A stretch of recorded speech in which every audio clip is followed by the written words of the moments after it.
আসসালামু আলাইকুম প্রিয় বন্ধুরা, আমি এখন দাঁড়িয়ে রয়েছি এই কাইকারটাক ব্রিজের উপরে, যেটা নারায়ণগঞ্জ উপজেলার ভিতরে বন্দরে রয়েছে। কাইকারটাক ঠিক এই ব্রিজটা দেখেন, এই ব্রিজের উপরে আমি এখন দাঁড়িয়ে রয়েছি। কিন্তু দেখতে দেখতে দেখেন এই ব্রিজটার নিচ দিয়ে প্রবাহিত হয়ে গিয়েছে ব্রহ্মপুত্র নদ। যেটা এই ব্রহ্মপুত্র নদটা প্রাচীন ইতিহাসের সাথে অনেক ওতপ্রোতভাবে জড়িত। এই জন্যই আমি বললাম এই ব্রিজটা প্রাচীন সময়ে এই ব্রিজের নিচে প্রবাহিত হয়েছে যে নদ, অর্থাৎ ব্রহ্মপুত্র নদ। এই নদটা প্রাচীন সময়ে নারায়ণগঞ্জে যেন একটা বিখ্যাত নদ ছিল। কারণ হলো এই নারায়ণগঞ্জ শহরে যখন মানুষ ব্যবসা বাণিজ্য করতে চাইতো, তখন মূলত এই নদটাই ব্যবহার করা হতো এবং এই নদটাই যেন এখন সবচেয়ে অবহেলিত রয়েছে। কারণ কেন বললাম এই নদটা সবচেয়ে অবহেলিত?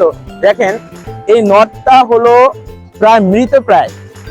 এই নদটা এখন মৃতপ্রায় রয়েছে। কারণ হচ্ছে নারায়ণগঞ্জের প্রাচীন যুগে সবচেয়ে আগে ব্যবসা বাণিজ্যের জন্য ব্যবহার করা হতো এই ব্রহ্মপুত্র নদটা, যেটা তার পরবর্তীতে এর কদর কমে গিয়েছে।